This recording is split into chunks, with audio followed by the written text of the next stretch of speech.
Lalu kita membahas tentang hadis tanda-tanda Al-Mahdi, Imam Al-Mahdi, dan kita sudah mengemukakan satu riwayat, bahkan beberapa riwayat dalam Sunan Abi Daud.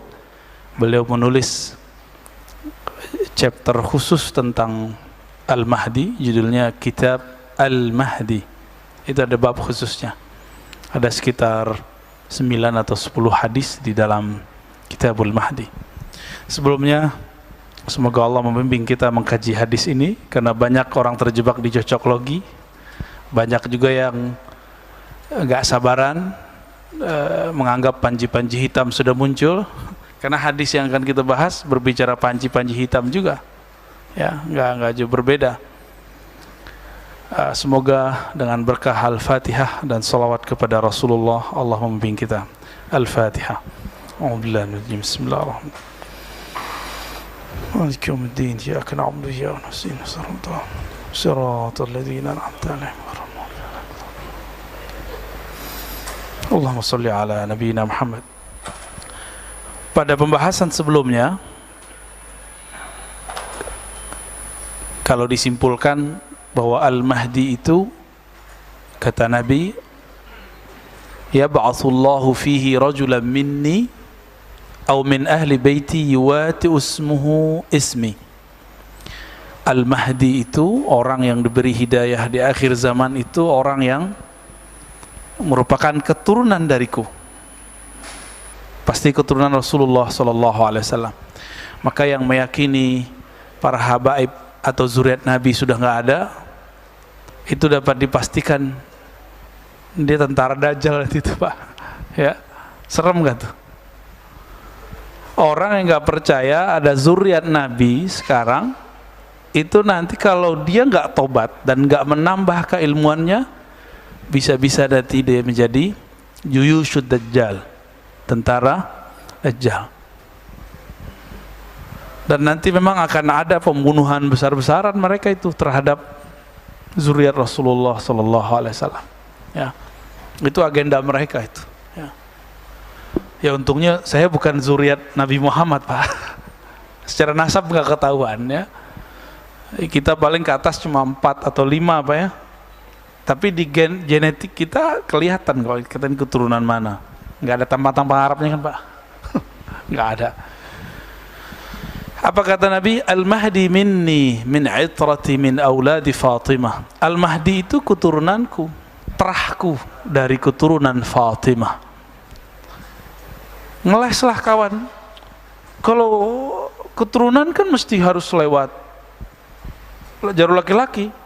Loh, ini Nabi yang ngomong kok, keturunanku lewat jalur Fatimah. Nggak usah jauh-jauh. Di Yahudi matrilineal nggak? Di Minangkabau matrilineal nggak? Ada satu suku di India dan di China, itu biasa. Itu masalah patriarki atau matrilineal aja, nggak ada masalah itu. Kita juga sudah membahas bahwa jangan terjebak kepada ciri-ciri fisik. Kan hadisnya Al-Mahdi minni ajlal abah ajbah ajlal jabha. Kalau terjemahin apa ya? Jidatnya lebar. Ini banyak yang stres, jidatnya lebar, ngerasa dirinya Mahdi, ya.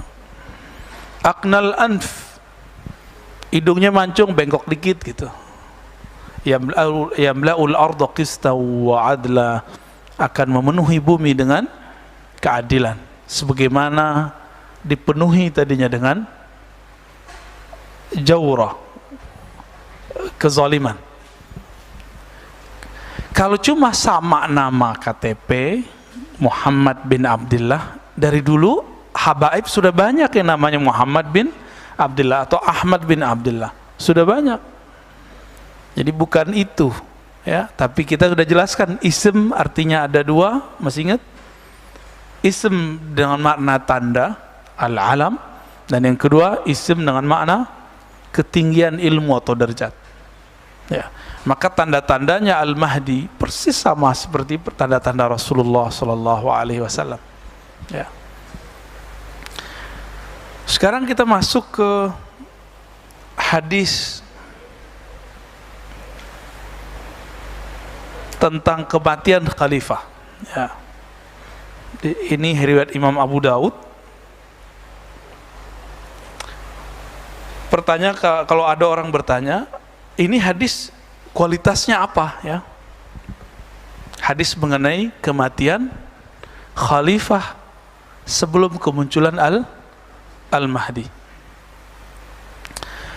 Saya harus kasih dulu yang sebenarnya hadis ini bermasalah. Nih, pertama dulu ya. Hadis ini bermasalah. Kenapa? Di dalam riwayatnya, jadi Imam Abu Daud meriwayatkan dari Imam Ibnul Muthanna yang wafat 252 Hijriah, 4 tahun sebelum Imam Al-Bukhari. Kemudian beliau meriwayatkan daripada Imam Muaz ibn Hisham ya, yang wafatnya 4 tahun sebelum Imam Syafi'i, yaitu tahun 200 Hijriah. Beliau dari Hisham, dari Qatadah, an Saleh ibn Abil Khalil. Sampai di situ masih sahih riwayatnya. Saleh ibn Abil Khalil mengatakan an sahibin lahu an ummi Salamah. Ini kita udah cek di kitabnya dan beberapa kitab ya. Dan ini versi riwayat Abu Daud. Dan memang cuma Abu Daud yang meriwayatkannya. Dari Saleh Abil Khalil an sahibin lahu, dari sahabatnya. Disebutkan nggak namanya? Karena namanya nggak disebutkan, orangnya nggak jelas, maka disebut riwayat ini mubham. Apa arti mubham? Baru dengar? Mubham, hadis yang periwayatnya tidak dikenal dan tidak disebutkan namanya. Ada yang cuma majhul, tidak dikenal, namanya ada tapi orangnya nggak jelas. Ada yang mubham, namanya nggak ada, jadi disebutkan sahabat, sahib. An sahibin lahu an ummi Salamah, daripada ummi Salamah. Jadi hadis ini kualitas siapa? Kalau secara ilmu hadis, hadis yang mubham mirip dengan majhul, dhaif dia jadinya. Ini secara harfiah. Namun masalahnya Imam Abu Daud tidak pernah mengomentarinya. Berarti ada hadis yang semakna dengan ini. Gitu. Jadi dia tidak sampai derajat dhaif jiddan. Dia dhaif aja ya. Nah, ini coba kita lihat lafaznya. Ini sama dengan yang di buku ya. Yakunu ikhtilafu inda mautil khalifah. Kata Ummi Salamah, Nabi SAW bersabda, akan terjadi ikhtilaf, perselisihan, inda mautil khalifah, ketika terjadi kematian seorang pemimpin. Khalifah di sini bukan khalifah kekhalifahan, bukan, tapi bisa diartikan apa? Pemimpin. Fayakhruju rajulun min ahli al-Madinah hariban ila Makkah. Lalu ada seseorang dari penduduk Madinah, inilah calon Mahdinya nih, keluar dari kota Madinah, hariban ila Makkah, dia berlari ke Makkah. Tapi ahlul Madinah di sini tidak juga bisa diartikan dia orang Madinah, bukan. Bisa jadi dia pernah bersembunyi di Madinah. Fayatihi nasun min ahli Makkah fayukhrijunahu wa huwa karihun.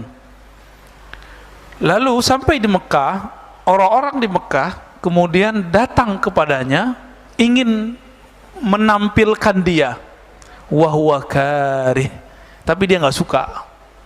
Berarti dia nggak terobsesi mau menjadi khalifah, pemimpin.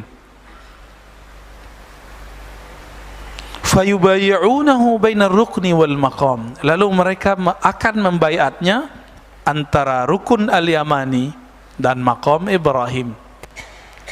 Lumayan luas ya. Wa yub'atsu ilaihi ba'tsun minasyam. Lalu ada utusan dari Syam, fayukhsafu bihim bil baida baina Makkah wal Madinah.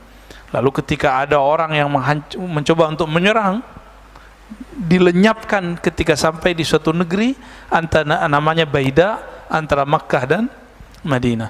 Fa idza ra'a an-nasu dzalika atahu abdalus Syam. Ketika itu terjadi, orang-orang melihat kejadian itu, maka datanglah abdalus Syam. Apa arti abdal? Secara harfiah artinya pengganti-pengganti. Tapi abdal ini pangkat kewalian. Jadi wali itu ada yang disebut abdal, ada yang disebut aqtab. Abdal, aqtab. Aqtab itu kutub. Ya, jadi maka di sini lagi cerita tentang pangkat kewalian. Abdalus Syam. Dari semenjak perselisihan Sayyidina Ali dan Sayyidina Muawiyah, kan itu politik ya. Saya nggak ada urusan dengan politik mereka, tapi kita melihat ini perselisihan politik. Karena Muawiyah menganggap Ali tangannya ikut serta dalam membunuh Utsman, termakan hoaks. Ali menganggap Muawiyah ini membangkang kepada pemerintahan yang sah. Jadi dua perspektif yang berbeda. Peranglah mereka di suatu padang yang luas namanya Siffin. Di saat itu datang orang-orang kepada Sayyidina Ali. Ya Ali, il'an ahli Syam. Laknatlah orang-orang yang tinggal di negeri Syam. Syam ini 4 negara, masih ingat ya? Libanon, Yordan, Palestina, Syam, itu Suriah, ya 4. Ini negeri Syam namanya.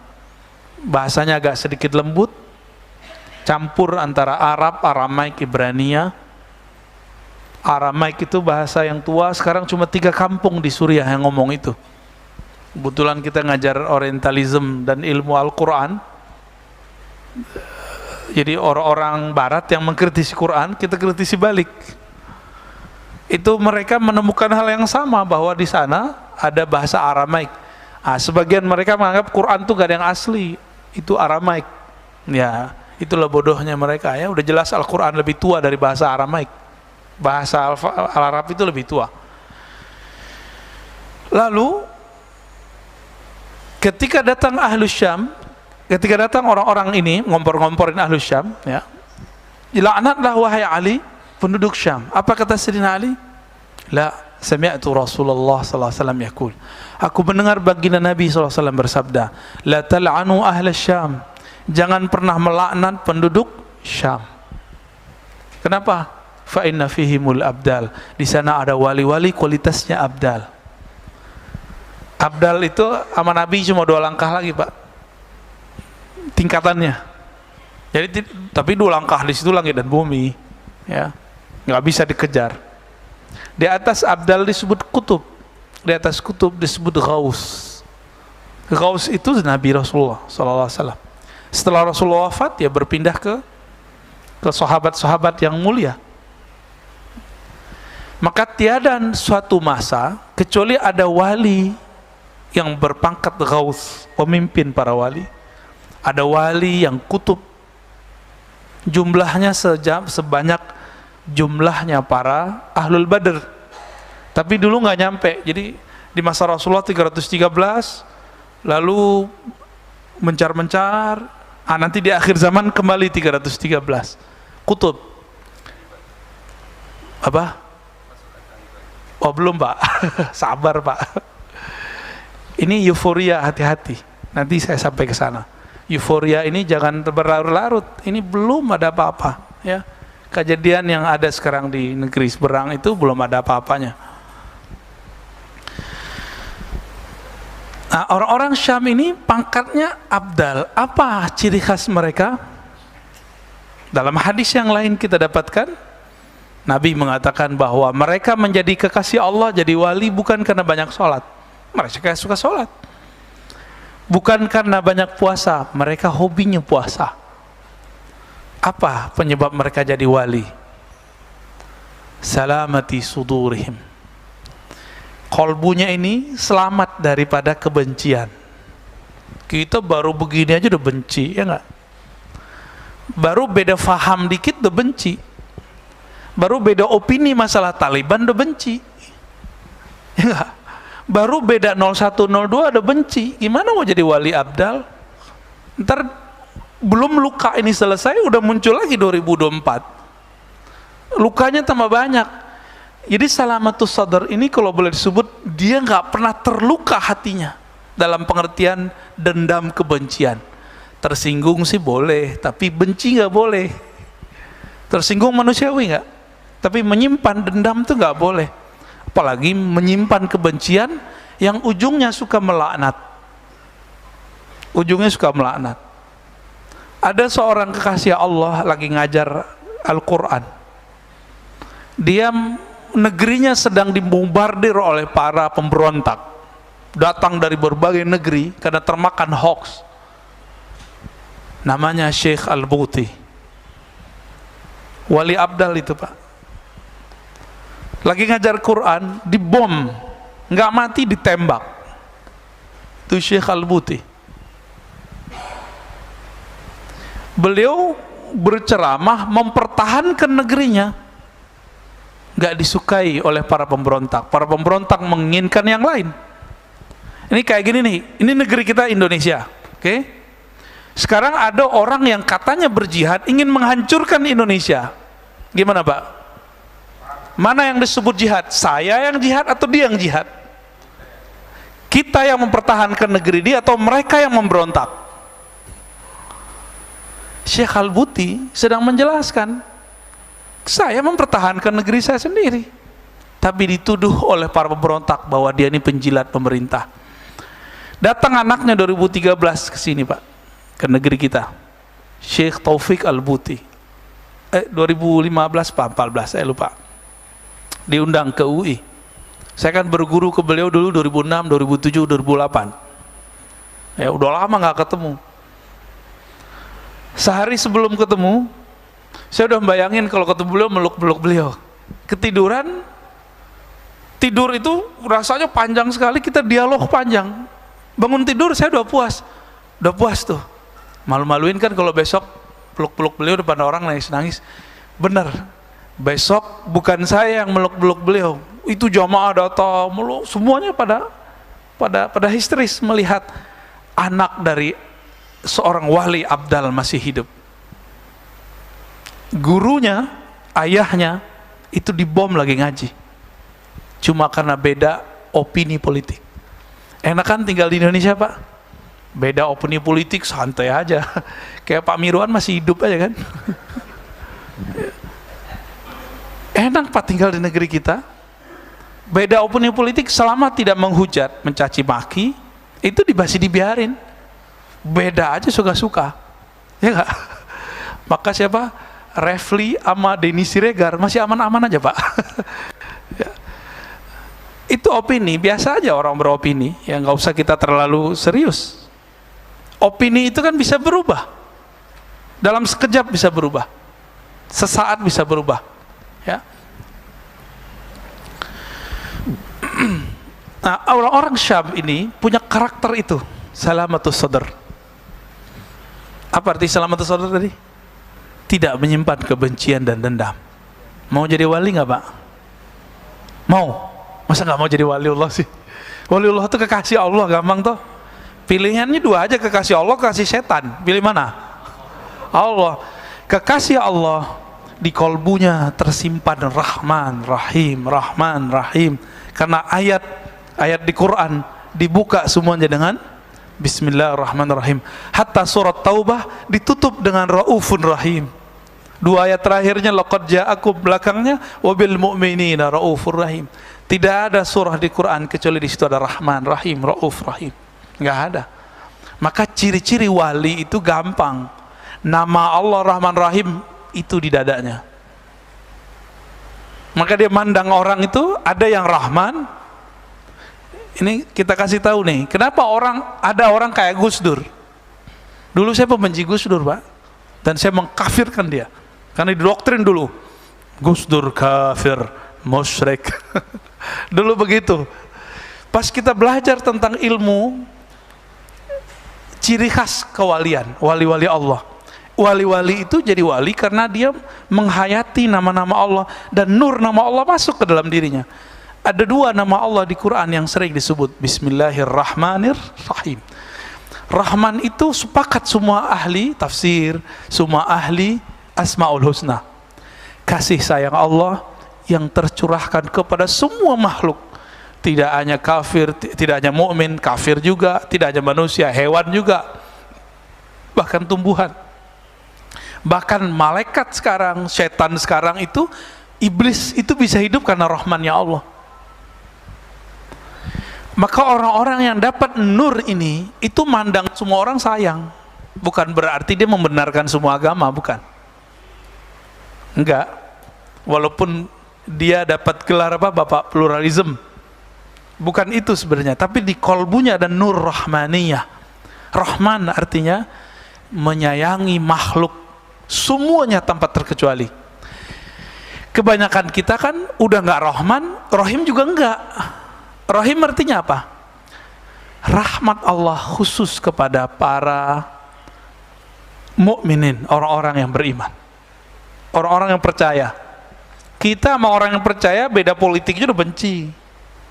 Gimana mau dapat Rahman? Ya, Rahim pun tidak. Mau jadi wali murid. Kalau wali murid mah dari kemarin ya.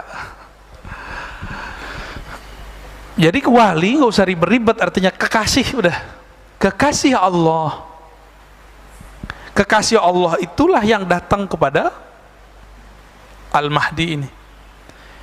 Fa idza ra'a an-nas dzalika atahu abdalus syam fayab'athu ilaihim ba'than fayazharuna 'alaihim wa dzalika ba'thu kalbin wa ya'malu fin nasi bi sunnati nabiyyihim wa yulkil islamu bi jiranihi fil ard fayalbasu 7 sinin summa yatawaffa wa yusalli alaihi muslimun.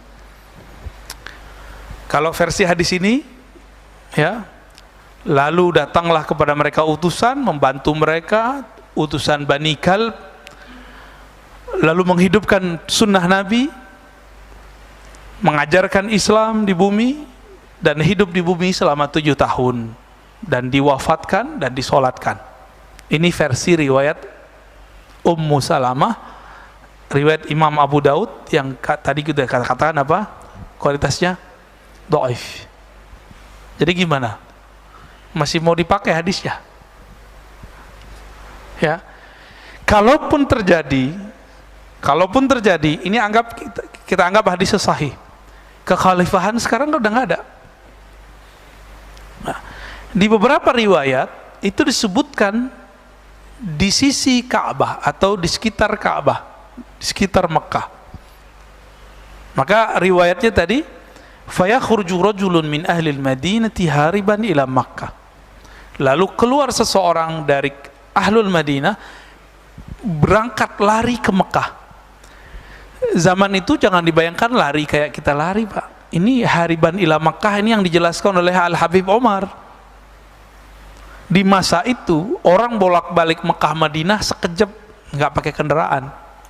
Maka disebut hariban. Hariban tuh huruf cepat sekali. Ini salah satu karomahnya Imam Al-Mahdi, bolak-balik kemana-mana. Jadi nanti ini sudah nggak ada yang kita sebut sekarang, mobil yang kita pakai udah nggak ada, motor yang kita pakai udah nggak ada, Pak. Ini serius loh, Pak ya. Handphone udah nggak ada ntar. Handphone nggak ada, terus mau ketemu di mana? Ini sekarang nih, mohon maaf, lagi banyak muncul gerakan pemukiman akhir zaman. Ya bolehlah. Tapi kalau pemukiman akhir zaman bahwa di situ ada Al-Mahdi, itu semuanya halu. Kenapa? Nanti kita nggak bakal tinggal di sini. Jadi kalau antum buat pemukiman akhir zaman di Jakarta, di Bandung, di sekitarnya, di Sumatera, di Kalimantan, itu jangan-jangan ada orang lagi cari cuan, memanfaatkan gerakan akhir zaman tanpa disadari oleh orang yang bergerak ini. Ada orang-orang di belakangnya. Kenapa? Nanti semuanya akan berbaiat kepada Al-Imam Al-Mahdi di Mekah sesuai dengan hadis-hadis yang kita baca ini. Berarti nanti tinggal nggak? Terus gimana caranya ke Mekah? Kan kendaraan sudah nggak ada. Gimana, Pak? Terus titik kumpul, di mana mengumpul, Pak? Pakai handphone apa? Pakai telepon mana? Telkomsel udah nggak ada, ntar Indosat nanti nggak ada, percayalah ya. Kita bukan cocok logi. Sekarang ilmuwan sudah memprediksi hal yang sama. Jadi sama sudah mereka, bahkan mereka sudah buat filmnya. Imajinasi itu kan campuran antara saintifik dengan fiktif, tapi ada kebenarannya. Terus pakai apa Pak ketemu itu? Maka disebut Abdalus Syam. Abdalus Syam karena kolbunya selamat, kolbunya bisa berdialog jarak jauh. Seperti terjadi pada Sayyidina Umar. Sayyidina Umar ini kan kutub. Di zamannya kutub dia, tinggi sekali itu Pak. Selangkah lagi itu di atasnya Nabi udah. Maka Nabi Muhammad mengatakan, seandainya ada Nabi setelahku, Umar kali orangnya, gitu kali. Jadi Nabi candain Umar. Tapi kan enggak ada lagi Nabi setelah Nabi Muhammad SAW. Umar lagi khutbah begini, matanya tahu-tahu melihat ke arah mana gitu, nggak jelas. Terus dia panggil.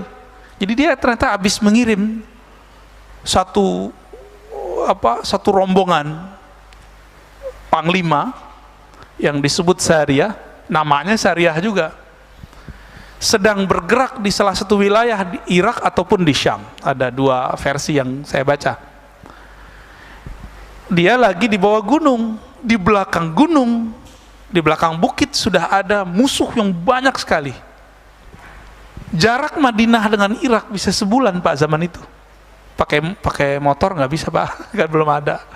Pakai onta sama pakai kuda. Apa kata Umar? Lagi khutbah dan didengarkan oleh semua orang yang ikut mendengarkan khutbahnya. Ya Sariyah al-Jabal, ya Sariyah al-Jabal. Itu kalau Umar kolbunya nggak tembus, dan Sariyah pemimpin di sana, panglima di sana, jenderal yang sedang bertugas, nggak punya kolbu, nggak bisa dengar dia. Kebayang? Kira-kira seperti itu nanti perjuangan akhir zaman itu. Jadi bukan kita sekarang menemunuhin bunker, ya sekarang kan begitu. Ayo kita timbun emas. Kan ada satu riwayat yang dhaif yang menyebutkan bahwa di akhir zaman itu terjadi kesusahan, kepayahan, paceklik, maka kita harus menimbun harta, mengumpulkan harta di bunker-bunker. Itu halus semua itu Pak. Ya, mana ada di akhir zaman orang selamat pakai duit, pakai emas, nggak ada. Yang selamat itu pakai kolbu dia. Itu yang disebutkan di Quran, kam min fi'atin qalilatin ghalabat fi'atan katsirah. Betapa banyak kelompok kecil bisa mengalahkan kelompok besar. Karena kelompok kecil ini punya kolbu, kelompok besar itu tidak. Kelompok kecil itu jumlahnya dulu cuma 313. Tentara apa namanya? Jalut atau Tolut? Tolut. Tentara Tolut. Ternyata di situ ada Nabi Daud. 313 jumlahnya. Apa kata Allah? Jika kamu melewati sungai, jangan minum banyak-banyak. Minum itu pakai air, nggak boleh tamak. Jadi ngambil air itu, jadi nggak ngambil pakai gayung, nggak begitu. Udah belajar hikmat mereka dari dulu, sederhana. Ini sekarang cuma diuji amat sedikit saja, baru pandemi, udah ngomong kemana-mana ya. Kita lapar, kita susah makan, ya salam. Baru zamannya begini kita udah ngeluh. Ntar kalau nanti ada zaman begitu jadi zombie kali ya. Ya, zamannya baru begini Pak, bencinya bukan main, kata-kata kasarnya bukan main. Saya nggak bisa bayangkan nanti. Wajar kalau pejuang akhir zaman itu gak banyak. Orang-orang yang kata-katanya terjaga, kolbunya terjaga, dan itu gak banyak. Kita dikit-dikit sudah mulai ini mereka tuh bukan musuh-musuh kita, bayang ada sekarang itu. Belum. Sabar. Ini lagi ada semacam filter, dipisahin. Mana ashabus shimal, mana ashabul yamin. Lagi dipisah-pisah sama Allah ini. Tapi belum jelas, Pak. Maka kalau tadi Bapak nyebutin kelompok yang tadi, ya belum juga. Ya, mereka jadi berubah dari tahun kapan ke sekarang. Siapa tahu berubah lagi, wallahu a'lam, ya kan?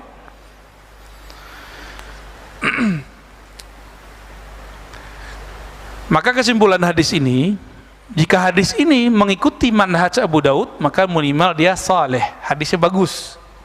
Berarti bisa dikatakan kemunculan Al-Mahdi nanti ketika terjadi ikhtilaf.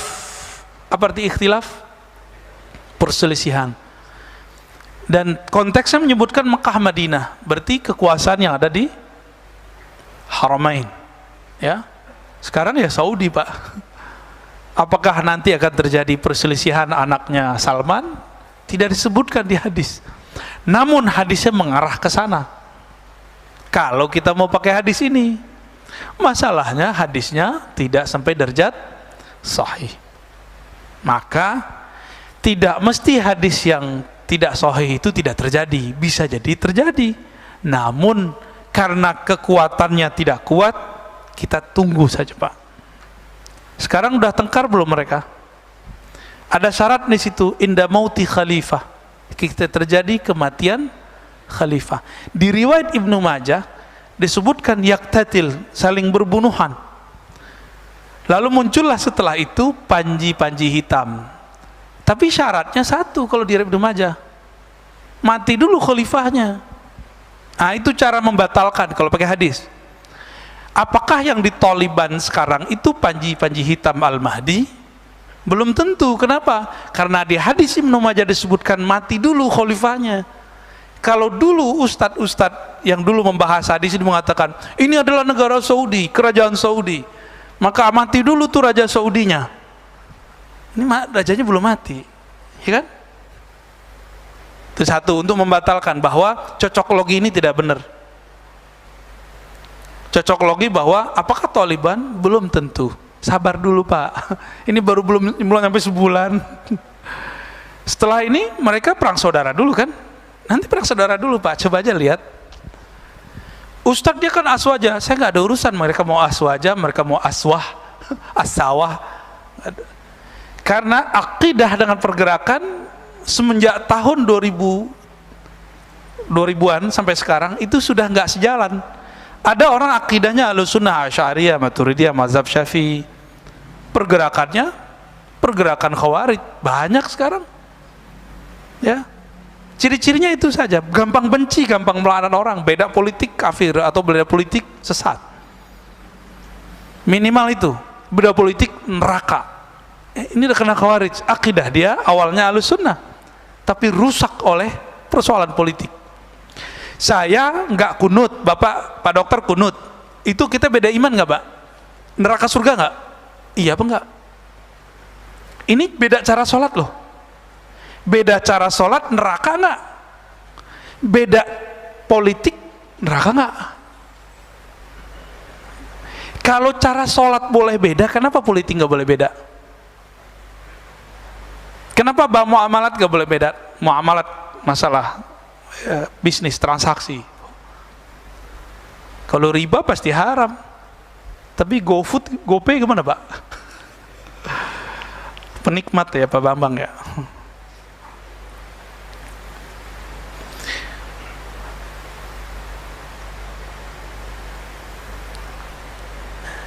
Al-Mahdi itu disebutkan di sini ciri-cirinya nanti, ya. Walladzi nafsi biyadihi la taqumu sa'ah hatta tukallimu siba'ul insa wa hatta tukallimu ar-rajula azbata sawtihi wa shiraqu na'lihi wa yukhbiruhu fakhidhuhu bima ahdasa ahluhu ba'da. Hadis Tirmizi, ya. Hadis Imam Tirmizi, walaupun hadisnya tidak sampai derajat sahih. Nanti sebelum terjadi kiamat akan terjadi hal yang unik seperti zaman Nabi Sulaiman. Tukallimus siba al-ins, binatang buas berbicara kepada manusia. Gimana tuh Pak ceritanya? Mungkin nggak? Ini ahwal-ahwal akhir zaman nanti. Bapak masih ingat hadis yang menyebutkan bahwa di akhir zaman ketika perang antara Dajjal dan Al-Mahdi, pohon-pohon bebatuan berteriak, wahai umat Islam, di sini ada Yahudi, di sini ada musuh Allah. Ada kan hadisnya? Hadisnya sahih. Hasan lah minimal, kalau kita gabung-gabung jadi sahih dia. Itu gimana cara dengernya, Pak? Emang pohon pernah kursus bahasa Arab atau bahasa Indonesia? Hah? Pakai apa itu? Nggak mungkin itu bahasa seperti ini. Nggak mungkin. Lalu bagaimana caranya mereka itu berbicara kepada manusia? Sedangkan tadi hewan nggak pernah kursus. Bisa ngomong nggak, Pak? Yang paling mirip sama kita kalau suaranya apa kan burung beo. Tapi dia kan nggak ngerti. Itu sahabat kita Bang Dik doang ngelatih burung beo baca la ilaha illallah, Pak. La ilaha illallah, baca la ilaha illallah. Pagi-pagi nyapa pakai la ilaha illallah. Meninggal mati nggak pakai la ilaha illallah. Karena dia burung beo, cuma baca dengan mulutnya, tidak baca dengan kolbunya. Maka udah mulai dari sekarang belajar ilmu kolbu, Pak. Bukan ilmu kebatinan ya. Ilmu rohani, ilmu zikir, ilmu berdialog dengan kolbu. Apa kata Nabi? Istafti kolbak, berbicaralah dengan hatimu, minta fatwa ke hatimu. Jangan otak dulu yang ngomong, apalagi emosian dulu yang ngomong. Nanti kan orang panik semua, maka ikut dajjal. Panik, urusan perut semua rata-rata. Jadi hati-hati. Calon-calon tentara dajjal, calon-calon pergerakan dajjal itu cari cuan lewat pergerakan, ya, nyari untung. Maka jangan sampai gerakan-gerakan akhir zaman yang ada itu dimanfaatkan, ya. Kalau buat pesantren akhir zaman silakan, tapi kalau mau buat perumahan akhir zaman itu bohong, ya. Kita katakan dari awal nih, antum jangan bohongi umat. Nanti semuanya akan berbaiat kepada Al-Imam Al-Mahdi di Mekah, bainar rukni wal maqam. Maka untuk apa perumahan akhir zaman? Nggak ada untungnya. Mau cari untung, mau eksploitasi umat. Kalau mau buat pesantren, buat aja pesantren akhir zaman, nggak ada masalah, ya. Tapi jangan pernah kemudian mengatakan ini perumahan untuk menyambut Al-Mahdi. Al-Mahdi kebutuh rumah dia. Ya, dia bisa tidur di mana aja, Pak. Rasulullah bisa tidur di mana aja gak? Rasulullah itu tidur matanya merem, tapi kolbunya kan jalan. Sama Al-Mahdi juga begitu, dia nggak butuh tidur. Matanya tertutup, tapi kolbunya terbuka. Ya namu ainaya wala tanamu qalbi. Mataku tidur, hatiku tidak tidur. Ini sekarang Pak dokter berapa jam sehari normalnya? 6, bukan 8. Kayaknya udah didiskon sama Pak dokter nih. 6 sampai 8 ya. Waduh, keburu kiamat, Pak. Keburu musuhnya Al-Mahdi kuat kalau kita masih tidur segitu. Kalau tidur masih segitu, nggak ada energi rohani kita. 8 atau 6 jam itu kan jam tidur, jam malam semua. Kapan tahajudnya? Kapan dia mengisi kolbunya dengan nama Allah? Ya kan? Nabi Muhammad itu walaupun tidur, itu cuma tidur-tiduran, Pak, aslinya. Kenapa? Kalau tidur nyenyak itu, matanya tertutup, kolbunya kan nggak mimpi apa-apa. Kalau Nabi kan nggak bisa, Nabi mikirin umatnya terus. Maka Allah perjalankan ruhnya untuk melihat masa depan dan masa lalu. Maka Nabi Muhammad tahu nasabnya semua orang. Nabi Muhammad tahu apa kejadian pada seseorang. Diizinkan Allah. Dikasih tahu, bukan sang Muhammadnya yang tahu, tapi diberi tahu. Taib. Yang tadi Bapak tanyakan itu kan tentang Khurasan. Hadis riwayat Imam Ahmad dan Al-Baihaqi. Idza ra'aitum rayatis sud qad ja'at min qibali Khurasan fa'tuha fa inna fiha Khalifatullahil Mahdi. Ini diriwayatkan juga oleh Imam Al-Hakim, ya. Jika kamu melihat ada panji hitam, Pak, panji di sini kulitnya sawo matang, Pak. Jenggotnya yang hitam, udah putih juga. Iza ra'aitum rayat itu artinya panji hitam.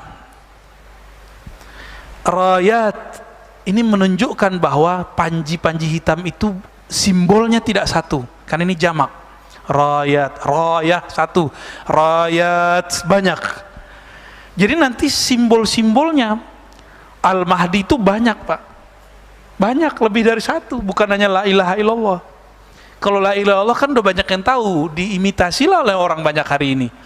Berapa banyak kelompok hari ini menggunakan bendera la ilaha illallah, lalu stempel Nabi itu. Ada ciri-ciri lain. Siapa yang tahu? Ya Al-Mahdi dan sekitarnya, kita mah belum tahu. Tapi nanti kalau kita terpilih, kalau kita mempersiapkan kolbu sebaik-baiknya, kolbu kan ngikutin ntar.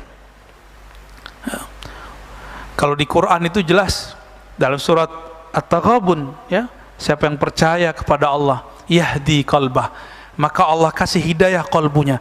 Jadi hidayah masuk ke kolbu, ilmu masuk ke otak. Kalau orang menilai dengan otaknya, kita akan beda terus, karena otak itu sikapnya kritis. Ya, sikap ini kritis ini di sini. Tapi kalau pakai kolbu enggak, kita paling berbeda aja gitu. Tapi kalau sudah pakai ini, ustadznya sesat gitu. Ustadz sesat, terus ente yang bukan ustadz apa dong? Tuh, masuk nggak logikanya? Ustadz puluhan tahun bersama sunnah, walaupun tidak nyebut dirinya ustadz sunnah. Ya.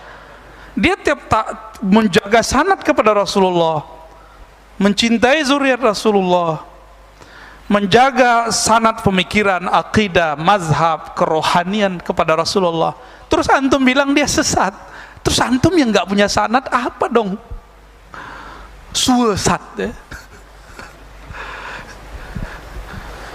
Lebih sesat lagi. Dia nggak pakai hati, dia ngomong, asal ngomong aja ya. Kita ngomong bid'ah aja susah, Pak. Kata si teman kita, ente ngaji sama aneh 2 kali, tahu tuh sunnah bid'ah bedanya apa? Ya salah. Orang cuma S1 doang, kita nyampe S3 belajar tentang fatwa, nggak berani fatwa. Saya itu nggak pernah fatwa, Pak. Saya cuma menukil fatwa. Nih tolong diingat. Saya nggak pernah fatwa, hanya menukil fatwa. Karena fatwa itu udah lengkap semua, tinggal diolah balik. Apapun yang saya katakan selama ini saya konsisten insya Allah. Kalaupun salah tolong diingatkan nanti, ya. Kan manusia bisa lupa. Tapi kalau antum merasa lebih benar dari ustadz, antum siapa? Ngaji berapa tahun? Si ustadz ada gurunya yang menegur. Antum siapa yang negur? YouTube yang negur. Ini logika-logika ini yang nggak nyampe sama orang. Tiba-tiba, jadi si ustadz gak boleh bermazhab. Kalau dia boleh, banyak nih ustadz, saya memilih ustadz yang ini. Itu namanya memilih mazhab, Pak. Orang kerjaannya dalam dunia fatwa itu seperti itu.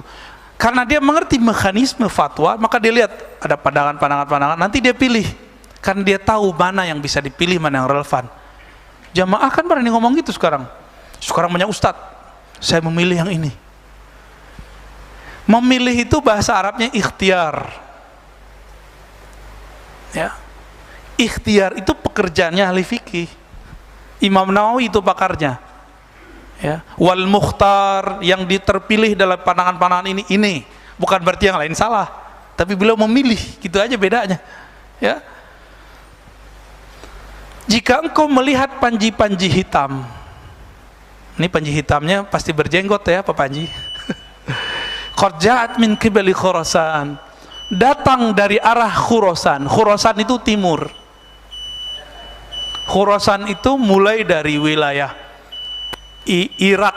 Irak itu separuh bagian timur itu disebut Khurasan. Maka ada istilahnya Irak Khurasan.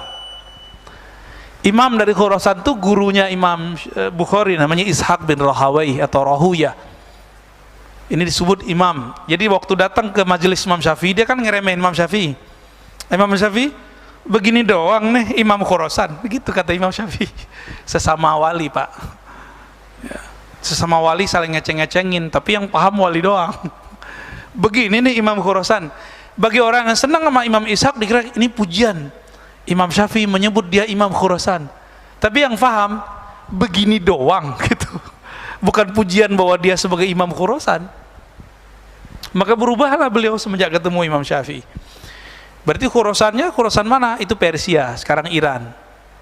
Persia kan dulu luas Pak. Persia itu dulu di zaman sebelum Arab kenabian itu mencakup Afghanistan, Hindustan, termasuk Rusia, ya apa, Uzbekistan, Kazakhstan, semua itu masuk bagian dari Persia semua. Termasuk daerah Arab itu separuh itu bagian dari Persia lama. Maka orang-orang Iran sekarang mirip dengan orang Turki, punya euforia lama, punya memori lama, kebangkitan untuk membangkitkan masa lalu. Kalau Turki kan Turki Utsmani, kalau Persia, Persia sebelum zaman kenabian. Itu yang mereka pikirkan. Makanya sekarang mereka punya semangat yang tinggi. Maka mereka jadi tangguh kan. Amerika berani ganggu nggak Iran? Gertak-gertak doang ya. Indonesia karena nggak mau menghargai masa lalu, malah muncul ustadz-ustadz nggak jelas nih ngomong apa. Nggak ada tuh Wali Songo, ya kan? Berarti dia nggak mau ngerti deh. Kalau kita sudah nggak ngerti sejarah masa lalu, Wali Songo aja dia hantam. Gimana kalau kita nanti ngomong Sriwijaya? Gimana kita nanti ngomong tentang Majapahit, Mataram? Apa nanti kata mereka? Itu musyrik semua. Gitu ya. Orang kalau nggak ngerti sejarah masa lalunya nggak ada semangat. Bapak ini akan semangat kalau tahu ternyata 3 keturunan di atas kita, 3 generasi di atas kita kiai, pasti semangat tuh beragama tuh. Wah, saya harus kembali nih nyari. Bapak ini keturunan raja, Raden. Terus punya jamaah, datang orang partai politik ngasih tahu, kamu kan keturunan raja. Kalau nggak kamu siapa lagi? Itu semangatnya muncul itu Pak. Jadi orang yang mengerti nasabnya, dia akan lebih semangat. Maka kita jangan berhenti di nasab-nasab yang itu ya, biar lebih semangat. Semoga di sini nanti ada kajian tentang Wali Songo, jangan Wali Songong. Jika engkau melihat panji-panji hitam datang dari Khurasan, fa'tuha, maka bergabunglah dengannya. Fa inna fiha khalifatullah al-Mahdi. Di sana ada khalifatullah al-Mahdi. Tapi ini belum mencukupi syaratnya Pak sekarang yang terjadi di Afghanistan. Ya. Belum cukup syaratnya, karena kalau ngikutin hadis ini, ntar satu paket sama hadis kematian khalifah. Ini belum cukup. Belum mati kan? Ya.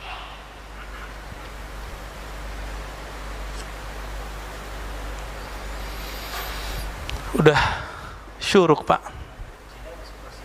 Ya. Cina enggak masuk, kecuali separuh yang Uighur. Uighur tuh dulu masuk Persia. Nah, dulu. Baik, kita mau diskusi. Ada pertanyaan? Tafadhol, kita bedah hadis yang tadi boleh ya. Silakan.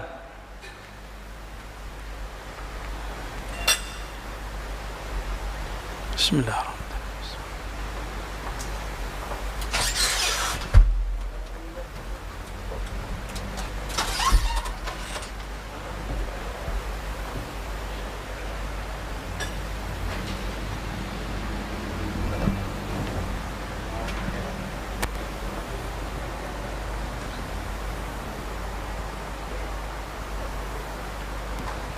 Bismillahirrahmanirrahim. Assalamualaikum warahmatullahi wabarakatuh. Assalamualaikum warahmatullahi wabarakatuh. Saya Afan dari Kebayoran Lama.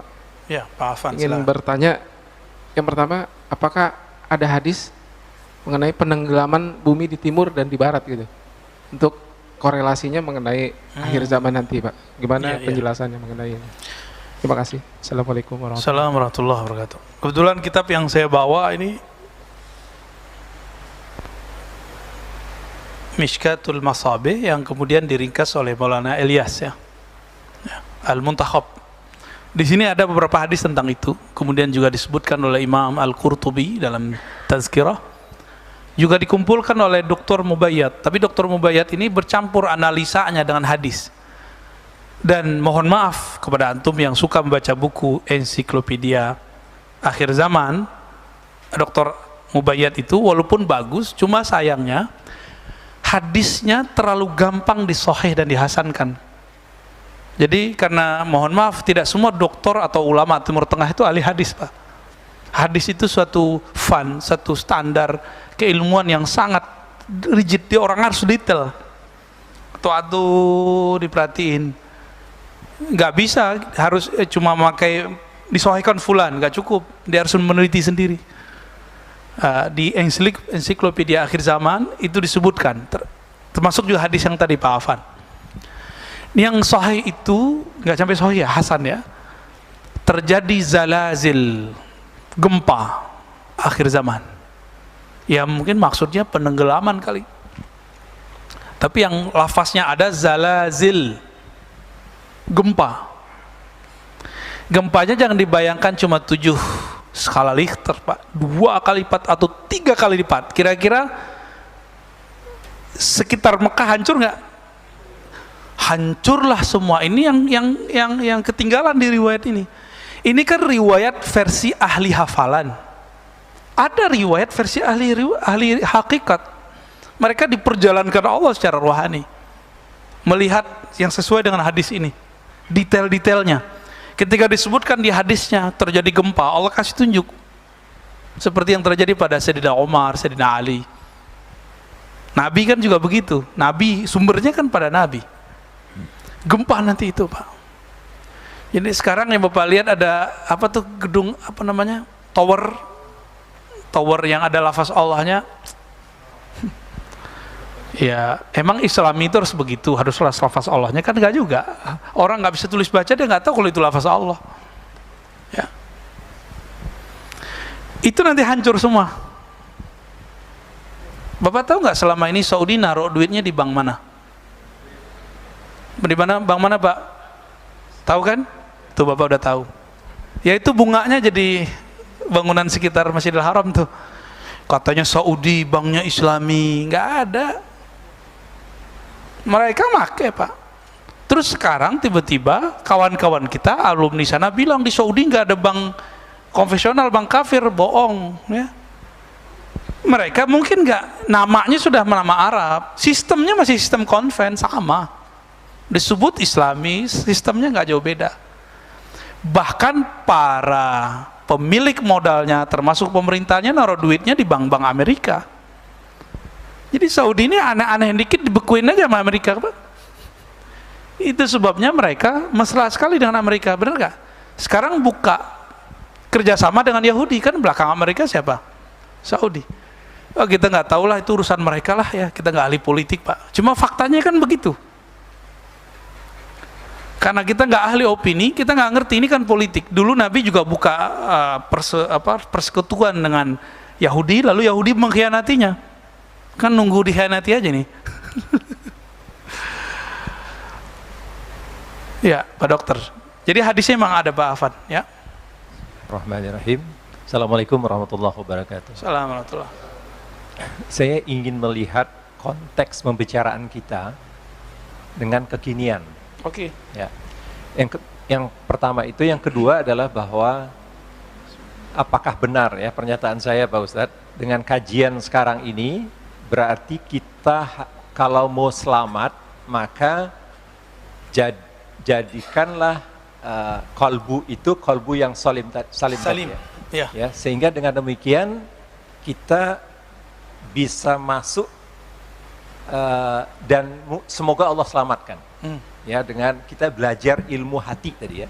Bagaimana untuk menjadi hati yang salim. Jadi berpikir dengan kolbu ya, bukan berpikir dengan otak serta hawa nafsu dan segala macam. Ya.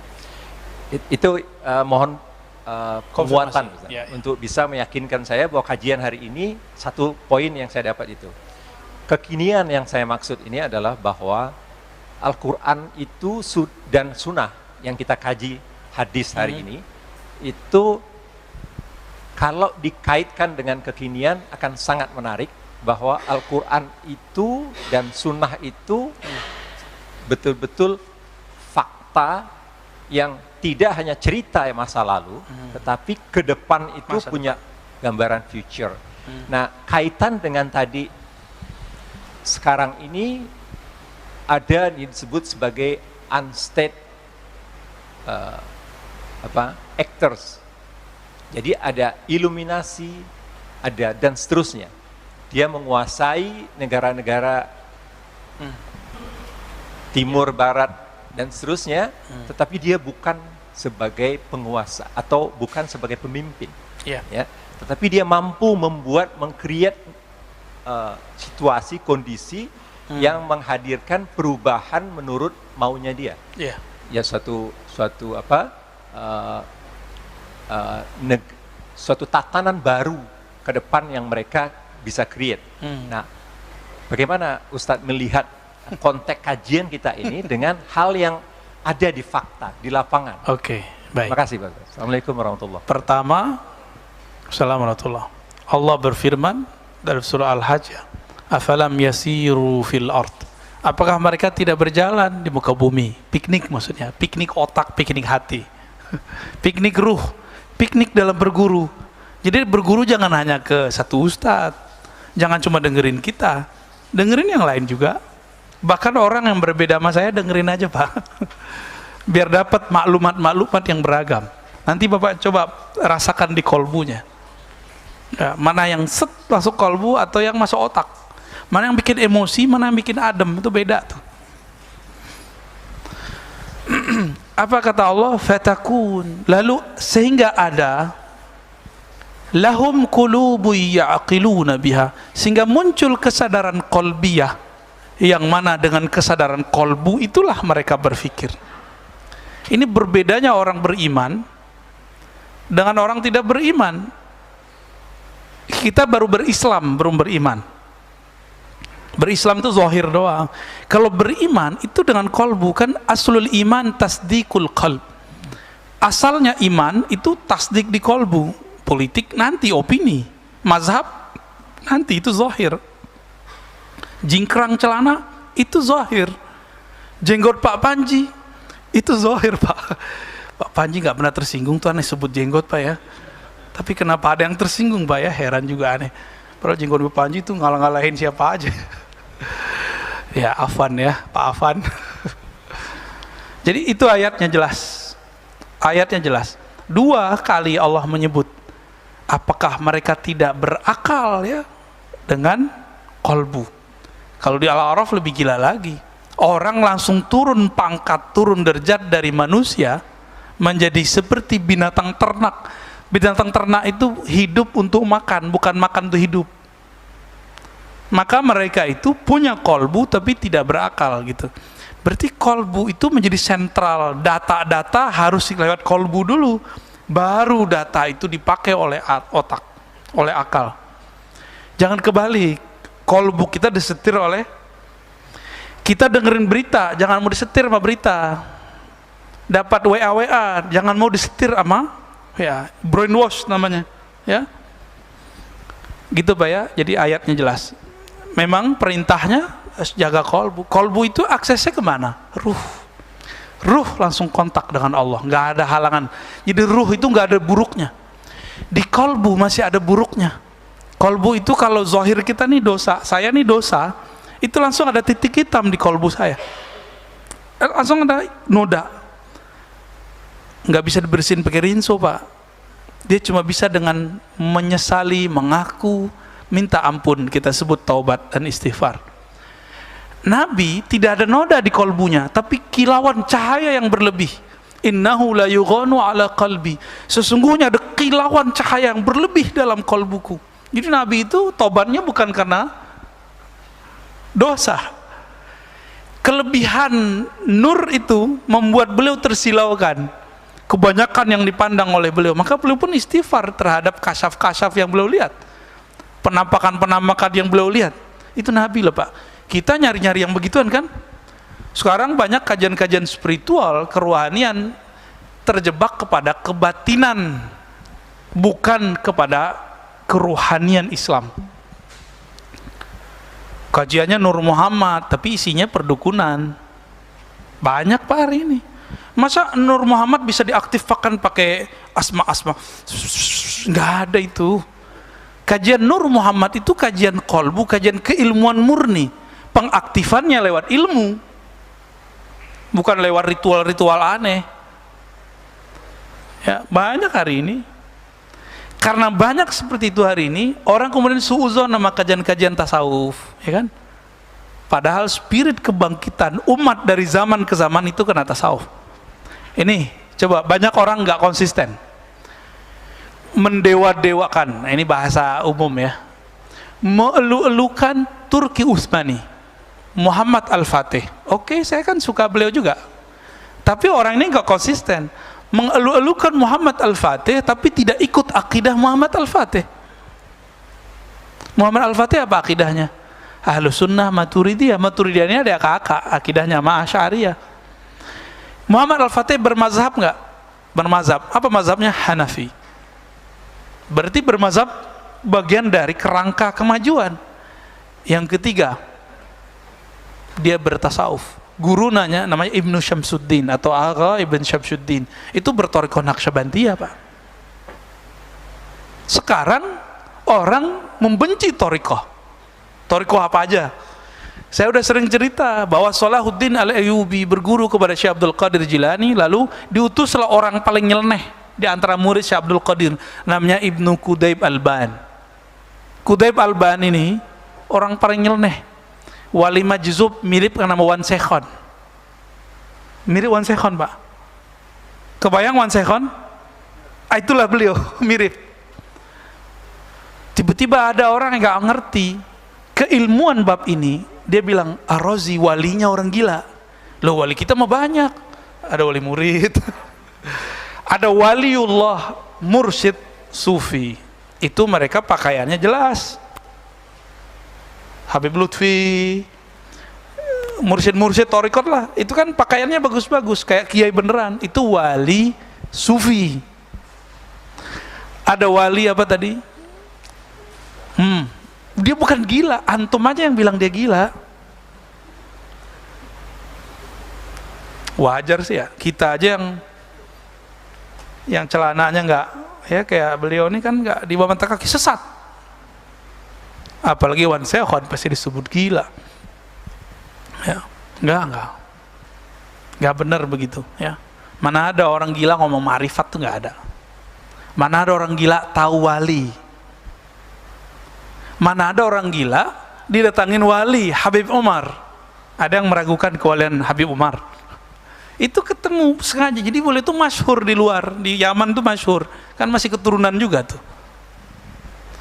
Salahuddin Al-Ayyubi punya guru kayak beliau yang merobek-robek cinta Salahuddin kepada dunia. Persis sama, lelakonnya aja yang beda. Karena sudah habis cinta dunia di kolbunya, baru dia bisa menang lawan perang salib. Salahuddin Al-Ayyubi, torikotnya Qadiriyah, tapi campur dengan torikot majzub, torikot mabuk. Ya, tapi bukan mabuk minum ini, Pak, mabuk bertuhan. Orang lagi jatuh cinta kepada Allah kan mabuk. Antum aja mabuk kok sama perempuan. Saya juga mabuk, Pak, sama perempuan. Sama ujian kita sama, Pak. Maaf Bu ya. Ibu-ibu juga mabuk sama kita. Sama, orang kalau cinta pasti mabuk. Mau ustadz, mau wali, sama. Bisa copot Pak ustadznya kalau udah begitu. Bersisa 500 tahun, copot kewaliannya. Jadi kita jangan sok-sokan dulu lah. Santai aja Pak. Ya, baru segini, baru menang opini, sudah merasa paling benar, ya kan? Terus tentang yang Bapak sebut tadi globalis kali ya. Malu-malu nyebutnya ya. Apa unstate movement kali ya. Pergerakan tanpa negara atau unstate power, ya, yang mereka sebut New World Order. Ya, saya nggak tertarik dengan pembahasan konspirasi dunia, tapi mirip. Dajjal itu kan bukan satu negara. Perang Mahdi dengan Dajjal masih ada nggak nama Indonesia? Nggak ada. Nanti ya Pak, gini aja deh, yang bisa beli vaksin sih berapa negara Pak? Gak banyak yang bisa beli vaksin. Kita aja ngutang. Dihiburlah kita oleh pemerintah kita.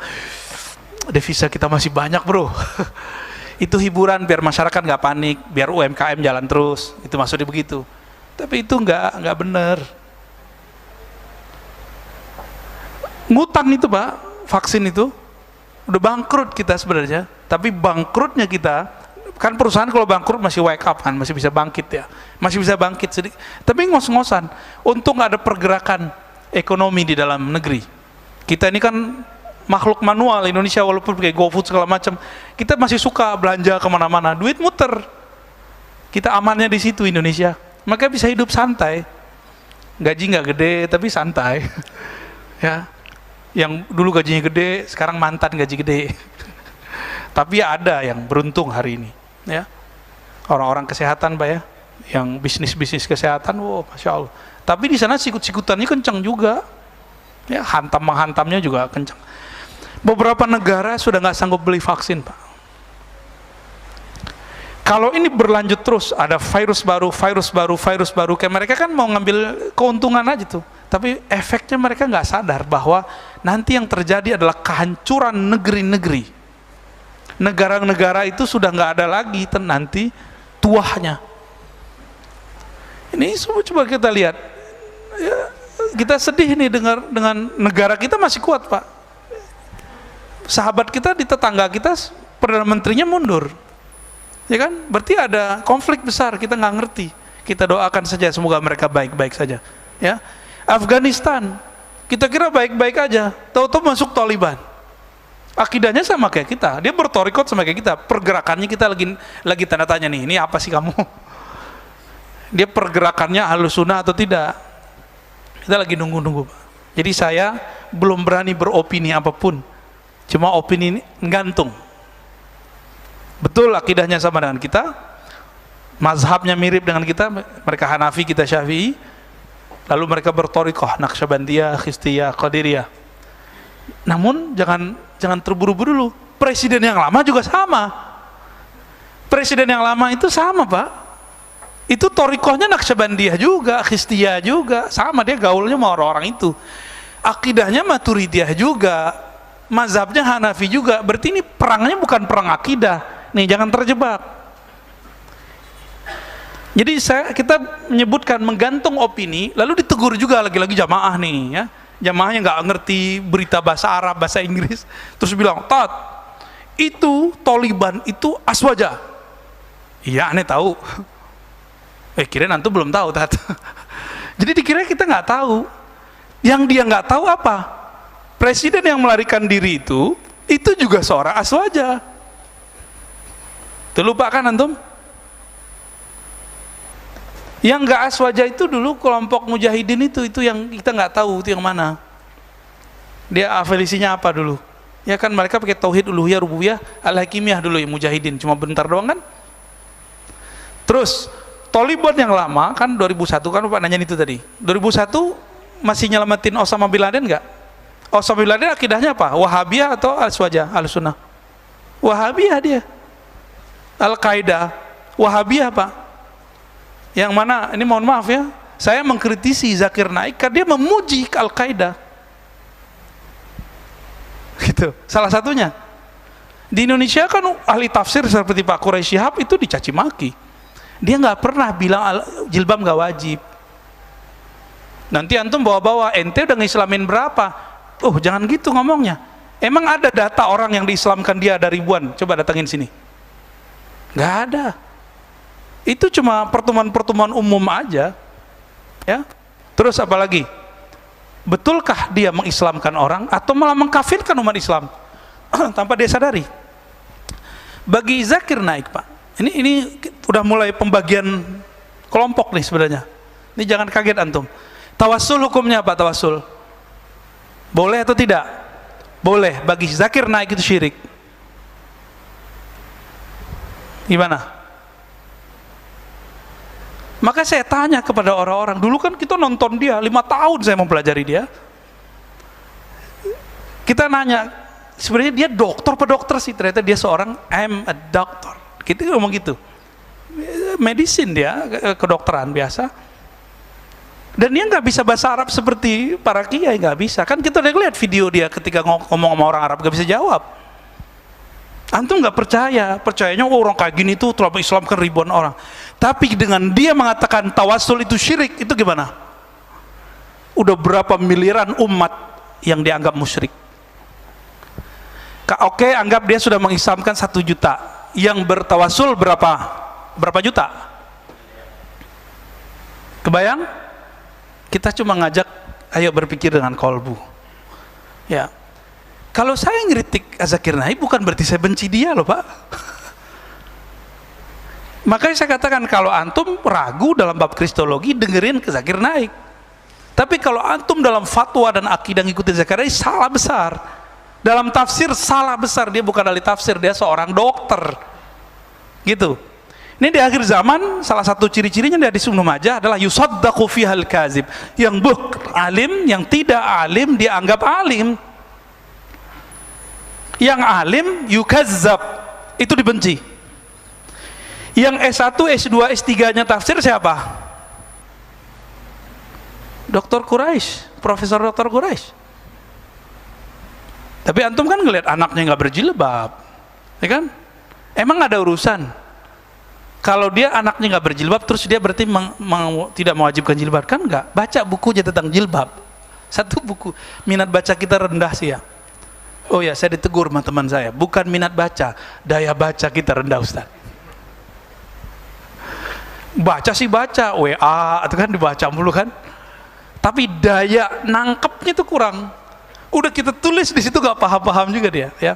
Maka saya kasih tahu kepada pecinta Zakir Naik, saya nggak pernah benci Zakir Naik. Tapi karena antum mencaci maki ulama, yang ulama ahli tafsir, tapi memuji ini, Zakir Naik itu di India diusir Pak. Sekarang di Malaysia juga sama. Dan sudah mulai berkasus. Udah banyak kasusnya.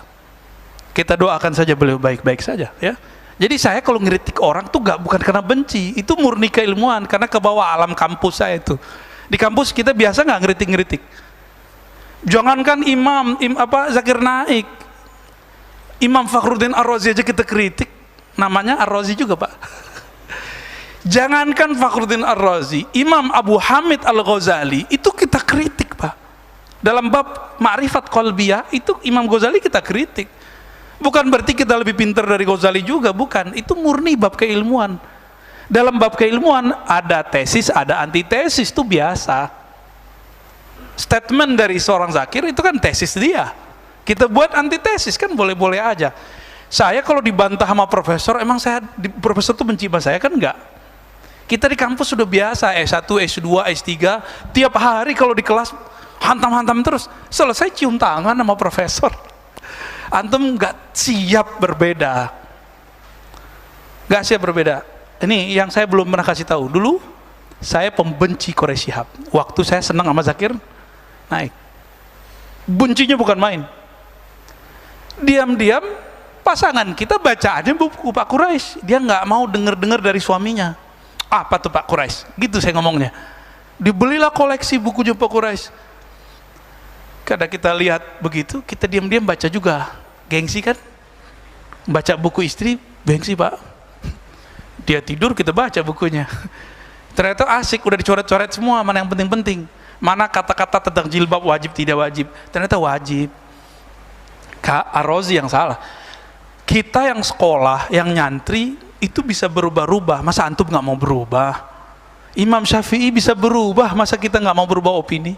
Ya, gitu Pak ya. Udah kemana-mana nih, tapi ini penting ya. Ada lagi? Ya. Assalamualaikum warahmatullahi wabarakatuh. Afwan Buya, ada pertanyaan dari jamaah YouTube. Alhamdulillah ada sekitar 1160 yang bergabung secara online. Masya Allah. Bagi jamaah yang belum menyaksikan seri 1 sampai seri 3, silakan menyaksikan di YouTube MRBJ TV.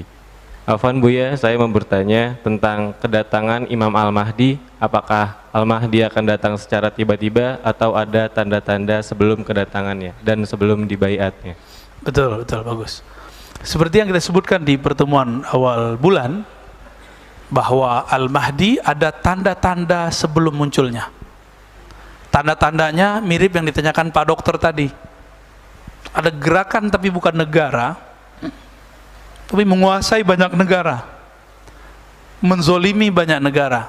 Disebut dalam hadis, Allah akan mengutus Al-Mahdi, mengeluarkan Al-Mahdi dan membawa Al-Adl ya, adlan wa qistan, keadilan, kama muliatil ardu jawran wa zulma, sebagaimana bumi tadi jadi penuhi dengan kezaliman yang global. Maka setelah ada kezaliman global, baru kemudian muncul Al-Mahdi. Jadi apa ciri paling gampang? Karena kalau pakai kolbu sulit lagi nih. Covid ini menurut antum semua, ini kezaliman global nggak? Kita dipaksa Pak, anak-anak nggak bisa masuk ke mall. Kita nggak bisa naik pesawat, orang tua kita jauh, saudara kita jauh, sahabat kita jauh. Kita mesti pakai vaksin baru bisa naik. Ujung-ujungnya hulus. Ya, benar nggak? Mereka ngira ini itu ada yang murni bisnis, ada yang emang gerakan-gerakan ideologis itu. Ya. Jadi ternyata yang berkuasa di negeri kita bukan presiden kita. Yang berkuasa di Malaysia bukan rajanya, yang berkuasa di Saudi bukan rajanya. Tapi siapa? Yang punya vaksin. Ya enggak? Yang berkuasa mereka. Itu pun mereka yang enggak semua punya vaksin sukses. Ada yang kalah-kalah juga. Kalau di teori konspirasi seru, Pak. Yang paling untung dalam kondisi seperti ini, jangan-jangan mereka lah yang membuat virus ini. Cuma kita kan nggak berani juga, itu cuma teori, bisa jadi salah. Vaksin yang paling tidak berbahaya dari mana? Hah? Yang paling tidak berbahaya, yang paling sesuai dengan badan kita. Tuh Bapak, Pak Dokter udah tahu. Siapa yang buat? Itu mungkin bukan negaranya Pak, nama negara doang, tapi ada gerakan-gerakan di luar itu. Negaranya sendiri juga bingung. Bapak tuduh Amerika juga kewalahan ngadepin COVID. Tuduh Cina juga kelabakan ngadepin COVID. UK, Inggris. Tapi sekarang mereka lagi pesta Pak ya. Lagi ada macam-macam event. Nunggu ledakan.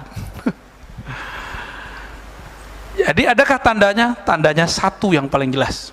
Kezaliman global. Zolim gak nih? Kita seharusnya bisa hidup, tapi nggak usah khawatir lah Pak. Seandainya tidak ada kezaliman itu, bumi ini tidak layak ditempati lama. Bumi kita nggak layak ditempati lama Pak. Bapak pelajari tentang ilmu geologi. Di bawah bumi kita ada kawah besar, ya. Di mana lagi? Di atas, dari langit. Nggak ada yang aman Pak di sini. Ini bukan negeri Darul Baqa. Jadi nggak usah terlalu sedih. Ini negeri Darul Fana. Ya, main-main aja di sini. Yang bako itu ruh kita. Maka pelajarilah peta kembali pulangnya ruh kepada Allah. Al-Mahdi itu kan ahli ilmu ruh. Jadi saya cuma ngasih pencirian. Siapakah Al-Mahdi? Orang yang paling mengenal ruh, sehingga dia kenal kepada yang meniupkan ruh. Inilah yang kita lagi cari-cari Pak sebenarnya. Antum yang dengar ini jangan GR karena jidatnya lebar, hidungnya mancung. Bukan itu yang aneh cari, bukan. Ya, kita nggak nyari yang begitu-gitu.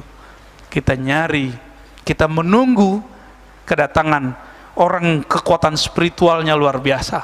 Ruhnya, bukan dia sakti dalam pengertian kebatinan, bukan. Ruhnya, obrolan dia Allah aja. Dia bisa cerita tentang Allah, zatnya, sifatnya, fiil perbuatannya. Kalau ketemu orang itu, pastikan bahwa dia lingkaran Al-Mahdi. Udah ketemu belum? Kan belum. Maka jangan buru-buru tentang Taliban ini. Kita cuma doakan semoga mereka istiqomah dalam Ahlus Sunnah. Ya, semoga mereka nggak brutal kayak dulu. Ya, orang Afghanistan punya trauma nggak dengan Taliban?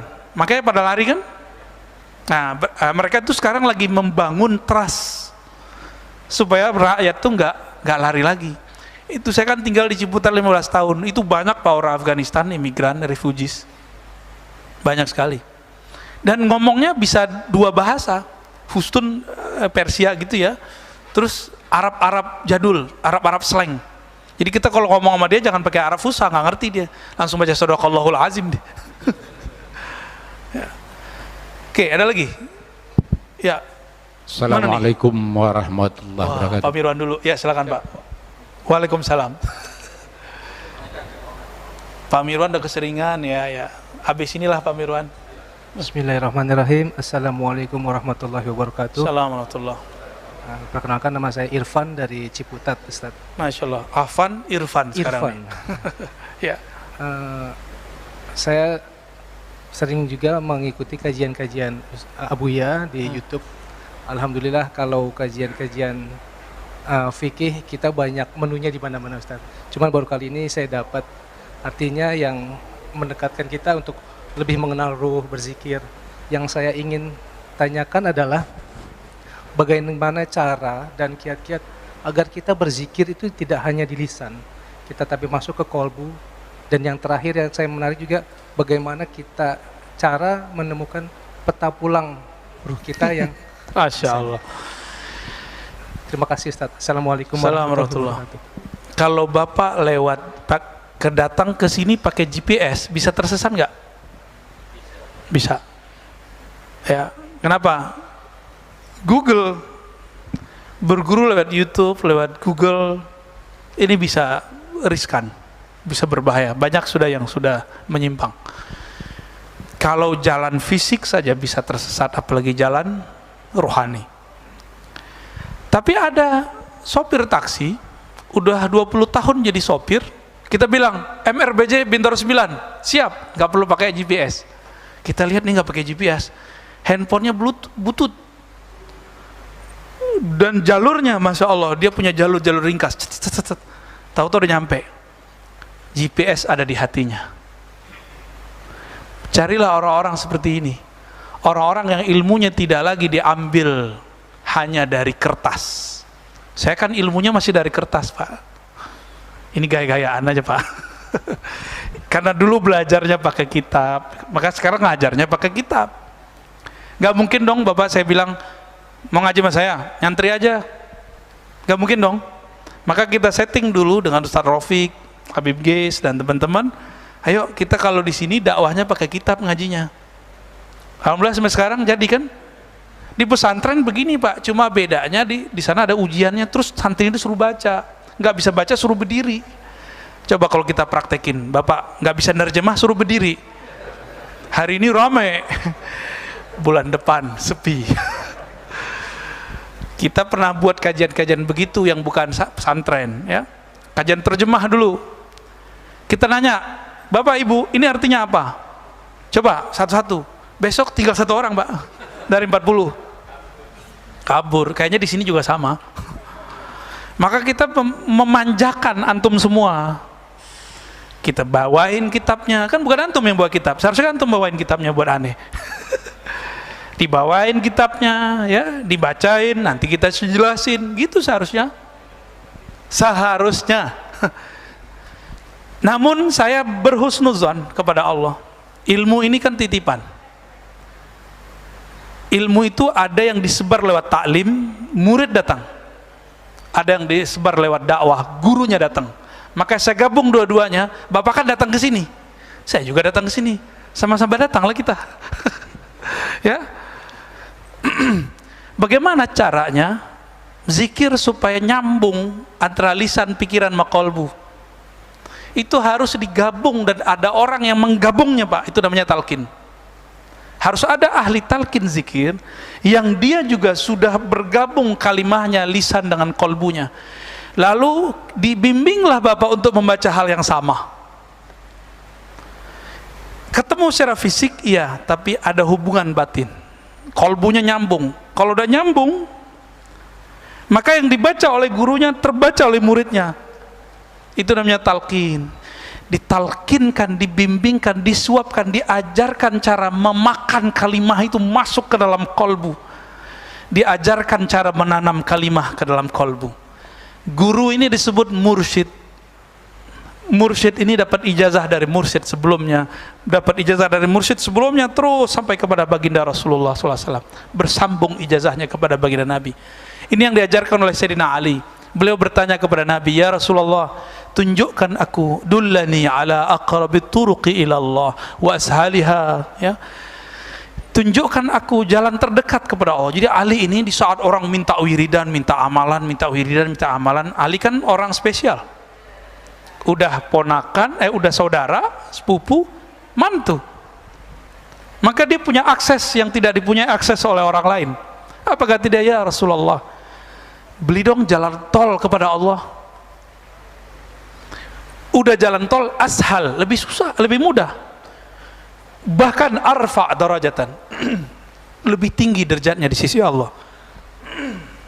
Maka tidak ada zikir di dunia ini kecuali jalur silsilah zikirnya melewati Sayyidina Ali karamallahu wajhah. Dan itu bukan Syiah, ya. Kebetulan sanad kita mirip aja sama mereka, tapi ini sanad Ahlussunnah. Lalu apa kata Nabi? Aksiru min dzikrillah, banyak-banyak aja zikir Ali. Apa kata Sayyidina Ali? Wahai Rasulullah, kalau itu saya tahu, banyak-banyak zikir saya tahu. Caranya gimana? Sama, antum tuh nanya tuh kayak Sayyidina Ali nanya tuh. Ya, jadi ternyata semua orang yang merindukan Allah dan Rasul pasti bertanya seperti ini, pasti mencari seperti antum itu. Nah, ini kabar gembiranya bahwa sudah ada nur di kolbu. Nur itulah yang mencari jalan sekarang. Lalu dikatakan oleh Nabi, muncullah di situ teknik thariqah. Tapi kan di luar orang benci thariqah, Pak. Orang mengatakan thariqah syirik, thariqah khurafat.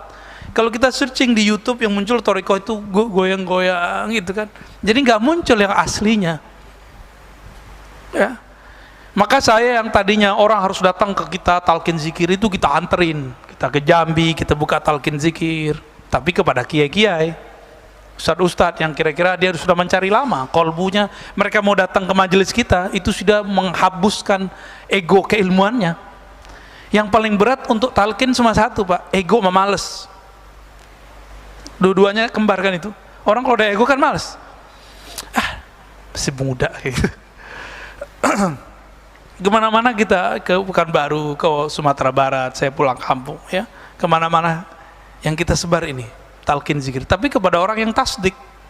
Modalnya cuma satu, tasdik, mempercayai, menerima guru kita bersambung silsilah ilmunya kepada Nabi sallallahu alaihi wasallam.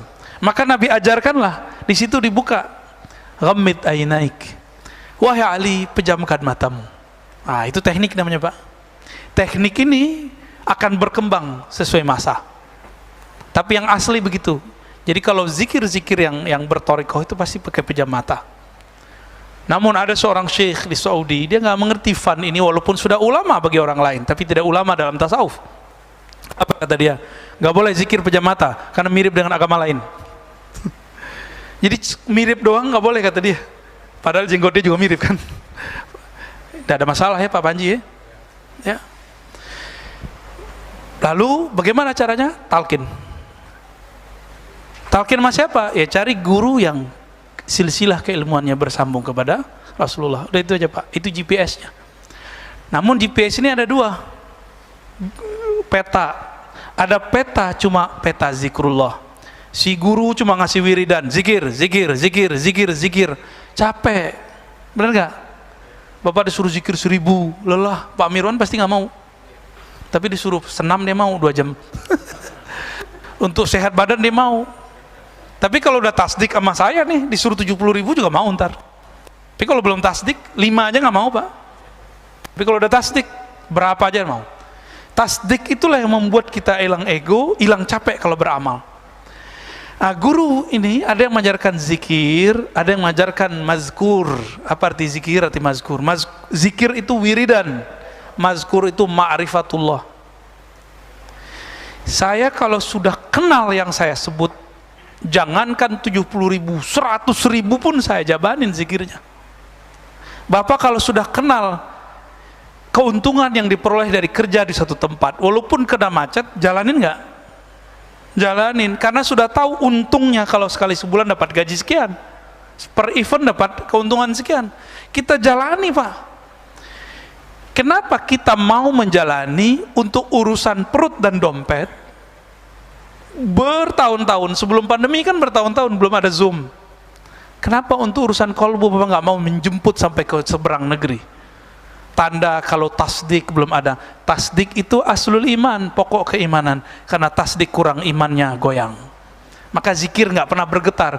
Ciri-ciri orang berzikir, surah Al-Anfal ayat 2, disebut nama Allah, kalbunya bergetar. Coba sebut nama Allah, bergetar nggak? Kan nggak bergetar, karena di kalbunya belum ada tasdik. Oh, Ustadz saya kan udah syahadat, itu syahadat, persaksian, tasdik belum. Tasdik urusan kalbu. Ini di dalam nanti akan ada semacam navigator, Pak, orang yang kalbunya bening dengan nama Allah, lalu mengenal yang disebut, dia akan mampu mengenali orang sejenis dengan dia. Kata Imam Yahya bin Mu'az Ar-Razi, para kekasih Allah itu dapat mencium bau kekasihnya yang lain, walaupun disembunyikan dengan pakaian yang tidak syar'i. Qutaib Alban kan dia pakai celana pendek, Pak. Celana pendek, Pak. Untung mazhab dia bukan Syafi'i. Bagi orang Syafi'i dia nggak syar'i. Ya. Pipi sembarangan, sama Wan Sehan kan begitu. Tapi ini saksi teman saya, buang air kecilnya nggak bau, harum. Antum pasti nggak percaya. Rozi udah gila lagi katanya. Antum nggak akan percaya. Nabi itu ketika beliau dikandung ibunya Aminah, itu hampir setiap malam mimpi ketemu malaikat, ketemu Nabi. Kalau malaikat bawa makanan dari surga, Pak, maka darahnya Nabi itu bukan darah dari sini. Itulah sebabnya kenapa darah beliau halal diminum sahabatnya. Beliau dibekam nih, habis dibekam, apa kata beliau, nih tanam darahnya. Mau udah ditanam, udah ditaruh, kayaknya ada nur di sini, makan aja kayak makan jeli, Pak. Sampai ke Nabi, Nabi tanya, wahai sahabatku, apakah engkau telah menguburnya? Nabi pura-pura nanya, karena Nabi mencium ada bau darahnya di mulut orang ini. Wahai Rasulullah, sudah aku tanam, tapi di perutku. Sudah aku kubur di perutku. Apa kata Nabi? Perutmu tidak akan pernah sakit selama-lamanya. Maka nanti ada anak ibu-ibu bawa anak-anak sakit perut, itu orang ini dipanggil, kamu ludahin mulut anak ini, sembuh, Pak. Itu pengobatan ala apa itu, Pak Dokter? Pak Dokter yang jawab deh, aku nggak tahu jawabannya apa itu. Pengobatan ala apa itu, Pak? Ala Nabi. Ya, soalnya Imam Ibnu Qayyim nggak memasukkan piok, meludah itu bagian dari ngobahatin, kecuali ruqyah, nggak masukin, ya. Gitu, Pak, ya.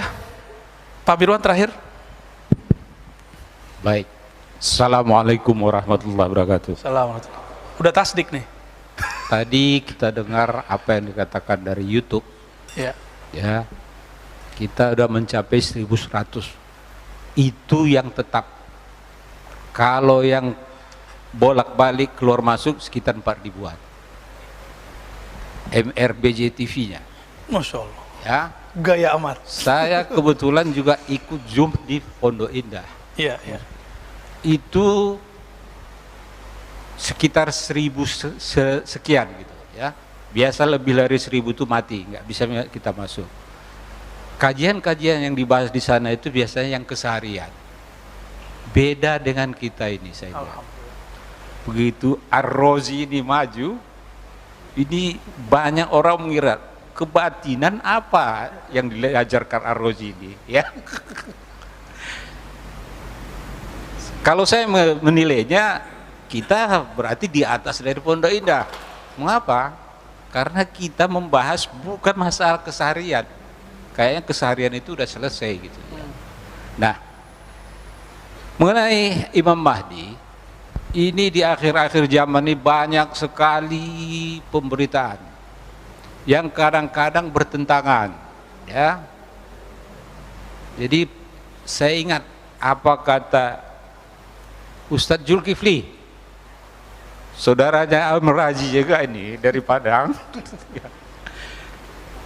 Sebenarnya kita ini sekarang udah berada di akhir zaman, ya. Cuma waktu dia menyampaikan itu sepertinya tinggal 2 tahun lagi. Nah, bagaimana ini sebenarnya? Akhir zaman ini yang sekarang kita ini berapa lama lagi supaya ini jelas ya, supaya ini jelas Mundul ya. Terus ya, jangan sampai ini ya, sampai nanti kita menganggap wah 2 tahun lagi ternyata enggak kok ya. Ini Pak Mirwan kan nggak ketemu Pak. Iya itu dia, makanya saya bilang ini harus jelas supaya pendengar juga nanti mengerti yang sebenarnya. Demikian. Assalamualaikum warahmatullahi wabarakatuh. Ya, kajian akhir zaman ini ada 2 model. Yang populer ini model ro'yu, baca teks, lihat berita, kaji, baca buku, kemudian disusun. Ini ro'yu, pakai intelektual. Ya cakep sih, karena bisa buat video ya kan, bisa buat slide. Ya saya juga bisa sih Pak, coba. Ilmu kan bukan di situ, ilmu kan di kolbu. Emang kalau nggak ada slide terus nggak ngaji gitu ya? Al ilmu fil sudur la fil hasub. Bahkan ilmu bukan di kitab. Di kitab ini cuma tulisan mengenai ilmu. Yang membacanya cuma orang yang punya keilmuan membaca coding-coding di dalamnya. Bapak baca buku yang sama dengan saya. Anggaplah bukunya Bapak bisa bahasa Arab, saya bisa bahasa Arab. Hasilnya beda. Tergantung scanningnya ini gimana, cara membacanya. Cara membaca itu yang mahal, metodologi. Ini yang disebut dalam keilmuan Islam madarikul ulum. Perolehan ilmu. Dengan cara apa? Kebanyakan empirik dan intelektual. Ini. Mana datanya? Ada di hadis. Itu empirik. Nomor sekian, halaman sekian, ayat sekian. Itu empirik. Kebanyakan orang belajar dalil empirik. Padahal dalil ada yang kedua, dalil akli. 1 + 1 2 itu dalil Pak, tapi dalil akli ya. Apalagi sebutkan semua angka-angka, teori-teori yang sudah konstan, hukum konstan dalam ilmu eksak, itu disebut dalil akli. Dia nggak ada di Quran, nggak ada di Sunnah, tapi disuruh dalam Al-Quran. Teks empirik, dalil empirik mengatakan afala ta'qilun, apa kamu tidak berpikir? Bukan apakah kamu tidak mencocok-cocokkan, bukan. Jangan terjebak pada cocoklogi. Supaya tidak terjebak cocoklogi gimana? Masuk ke ilmu yang ketiga. Harus dengan kolbu. Bahkan harus masuk yang keempat dengan ruh. Itu beda loh Pak. Kolbu sama ruh ini udah beda.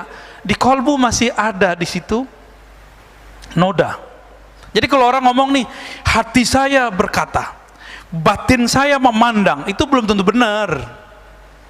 Ya. Siapa tahu kolbunya berabu berkabut ya, istilahnya Pak. Kalau orang Aceh itu ngomongnya apa tuh? Hah? Enggak, kalau ada kaca tuh nggak jelas muka kita, itu namanya apa tuh? Burem. Siapa tahu kolbunya burem, yang dia bilang A ternyata bukan A. Kasyaf ini unik, ini pelajaran Pak, ini pelajaran kita nih. Masih ingat gak Pilpres kemarin? Ada seorang kiai kasyaf. Dia mendapatkan nama calon ini 5 kali. Itu benar Pak. Yang dia alami itu benar, tapi terjemahannya kan burem. Nggak kepilih kan?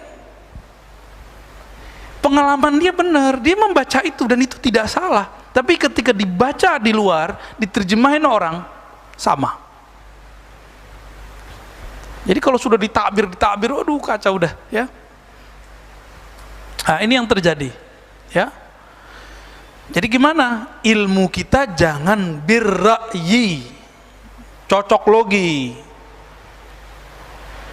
Masa mau kenal Imam Mahdi pakai WA?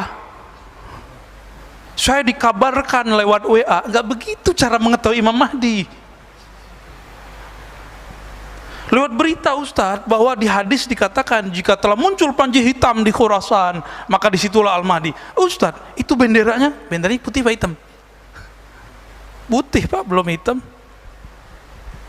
Riwayat banyak panji-panji hitam, berarti ada macam-macam.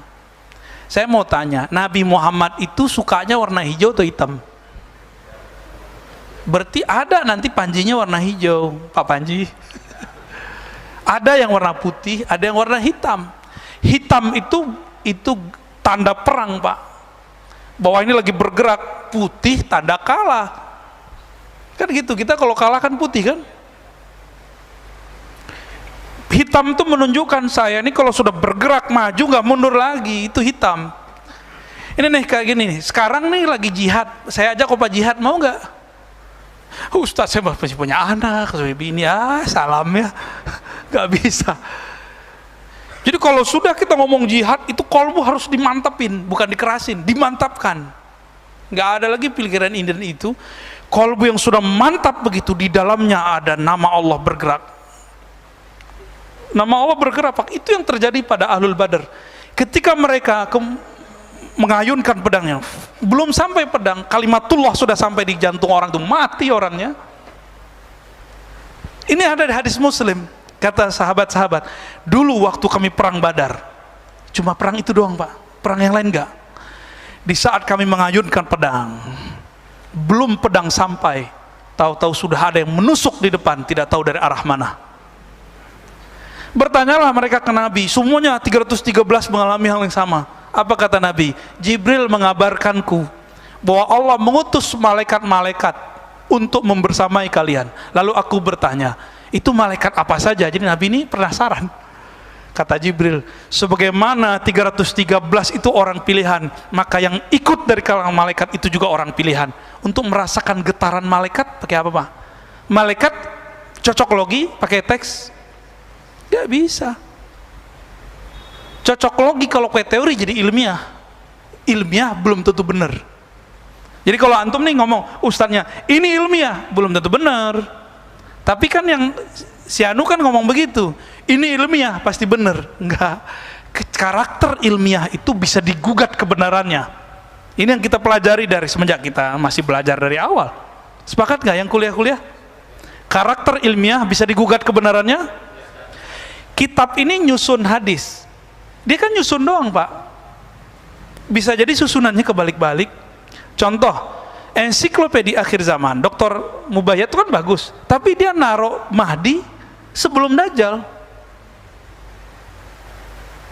Kan Dajjal duluan seharusnya, ya kan? Lalu dia punya asumsi-asumsi kayak tadi, kematian khalifah. Bagi dia bahwa di Ka'bah itulah ada perbendaharaan, tapi itu hadis pendapat lemah. Bagi dia itu Eufrat, kan nyambung.